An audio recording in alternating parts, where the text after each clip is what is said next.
ভালো শুনি খাও একটু শুনি আমরা আচ্ছা বলো না এই যে দাও শিলা ফলাইছে মানে রশি বাঁধতে বাঁধতে বাঁধতে বাঁধতে এইগুলো শিলা গেছে এনে শিলা গেছে পরে দাগ ফেলাই গেছে এ কয় বছর বাঁধছো রশি কইতে পারে না মোটামুটি ছোটকাল থেকেই বাঁধ রশি বাঁধতে বাঁধতে দাগও ফেলাইছে এমনকি শিলা গেছে এই যে গা হয়ে গেছে এই হচ্ছে মেন রোগ এটা পেশেন্টের টেপ দেওয়া হইতো টেপ দেওয়ার ফলে এই যে দাগ হয়ে গেছে কি পরিমাণে দাগ এটা অপারেশনের পরে এই দাগ থেকে যাবে এই দাগ না থাকলেও এই দাগগুলোর জন্য খারাপ দেখা যাবে। সুপ্রিয় দর্শক আপনারা বুঝতেই পেরেছেন যে বুকে বেল্ট বাঁধার কারণে ওনার বুকের বর্তমানে অবস্থা আরও বেশি খারাপ। আমরা ওনার অপারেশনের 14 দিন পরের কিছু ফুটেজ আপনাদেরকে ভিডিও শেষ দিকে দিয়ে দেব 14 দিন পর কেমন হয়। আসলে আমরা চেষ্টা করি বেস্ট একটা রেজাল্ট দেওয়ার জন্য। 14 দিন পরে আসলে এই বেল্টের দাগটা থাকে না, তবে বুকে ফাটা দাগগুলো এগুলো তো থাকবেই, থেকে যায়, তবে রেজাল্ট অনেক সুন্দর এসেছে। আপনারা সম্পূর্ণ ভিডিও দেখলে অবশ্যই বুঝতে পারবেন রেজাল্ট কত সুন্দর আসছে। সো এই হচ্ছে জাস্ট অপারেশন শেষ হওয়ার সাথে সাথে একটি অবস্থা, এটা কোনো রেজাল্ট না, এটা জাস্ট একটা ইনিশিয়াল ইমপ্রেশন। আপনাদেরকে বোঝানোর স্বার্থে এটা আমরা রেকর্ড করেছি যাতে আপনারা দেখতে পারেন অন্তত সাথে সাথে কেমন হয় রেজাল্ট। আসলে হ্যাঁ, কী খবর ভাই, কেমন আছো? হাত উঠায়ও না, কাজ শেষ, এখন ব্যান্ডেজ করবে, ড্রেসিং করবে। কেমন, ভালো আছো নি?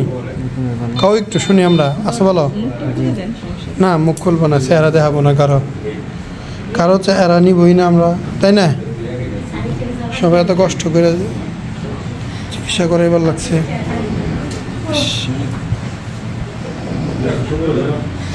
দুর্দান্ত হয়েছে, একদম ঝাঁকানাকা। আপনারা অনেকেই আছেন যারা ভয় পান অপারেশনের পরে পেশেন্ট কথা বলতে পারে কিনা, কতটুকু সুস্থ থাকে। এই ফুটেজগুলো তাদের জন্য যারা যাতে না ভয় পান, কারণ রোগী কিন্তু অপারেশন টেবিলে শুয়ে শুয়ে গল্প করতেছে, কথা বলতেছে। আমরা আরও কিছু ফুটেজ কালেক্ট করার চেষ্টা করেছি যাতে আপনারা আরেকটু সাহস পান। আপনারা যদি অপারেশন করতে চান অবশ্যই আমাদের সাথে যোগাযোগ করতে পারেন, আমাদের হোয়াটসঅ্যাপ, ইমো, ফেসবুকে SMS করতে পারেন। ভিডিও এবং ভিডিও ডেসক্রিপশন বক্সে সব জায়গায় লিঙ্কগুলো দেওয়া আছে, নাম্বারগুলো দেওয়া আছে। তো আমরা এরপরে অপারেশন যখন শেষ হয়ে যায় পেশেন্টকে খাবার দাবারের ব্যবস্থা করি, খাওয়া দাওয়া করে রেস্ট নেন, তার 4 থেকে 5 ঘন্টা অবজারভেশন করে আমরা রিলিজ করে দিই।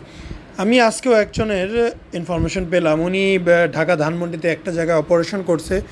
অপারেশনের পরে উনি খুব বাজে বিহেভ পাচ্ছে ডক্টরদের থেকে, ওনার ভিতরের থেকে পুজ আসতেছে, সমস্যা হচ্ছে।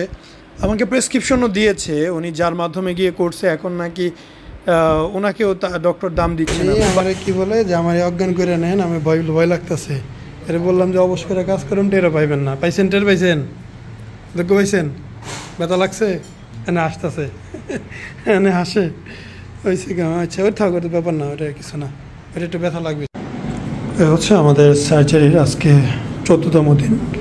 আমরা স্টিচ রিমুভ করে দিলাম। এই ভাই সার্জারি পূর্বে এইসব জায়গায় বেল্ট পরতো, বেল্টের কারণে এইসব জায়গায় একদমই অবস্থা খারাপ হয়ে গিয়েছে।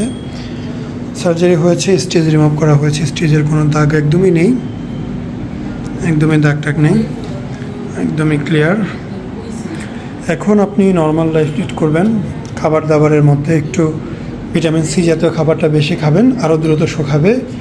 বুকে খুব বেশি প্রেস করার দরকার নেই, জাস্ট মাঝে মধ্যে নারকেল তেল দিয়ে এইভাবে মালিশ করবেন। হ্যাঁ, খাবার দাবার সবই খান। আর বেল্ট যদি বাইরে যান, মানে কাছে হাঁটতে গেলে পরার দরকার নাই, গাড়িতে উঠলে পরে যাবেন অবশ্যই। কেমন? আর রেজাল্ট আপনি একটু ঘুরে দেখেন, আয়নাতে একটু ঘুরে দেখেন, পুরোটা ঘুরে যান। হ্যাঁ, আয়নাতে দেখেন, হ্যাঁ আয়নাতে দেখে কি মনে হচ্ছে? হ্যাঁ, ভালো লাগতেছে? আচ্ছা, সোজা দাঁড়ান। রেজাল্ট মোটামুটি এখনও আরও 20% আসার বাকি আছে। হ্যাঁ, কারণ এখনও শুকাবে, আসবে। এমনি আপনি খুশি আছেন তো? কোনো সমস্যা নাই? আচ্ছা, আলহামদুলিল্লাহ, অনেক ফাইন। এগুলো হচ্ছে ওনার স্কিন ফাটছে সার্জারির আগের দাগ, সার্জারির জন্য না, বডি স্কিন পুরোটাই ফাটা। এটা বেল্টের জন্য, এগুলো বেল্টের জন্য। আর নিয়মিত কাপড় ভিজিয়ে কাপড়টা দিয়ে এই জায়গাটা মুছে পরিষ্কার করবেন।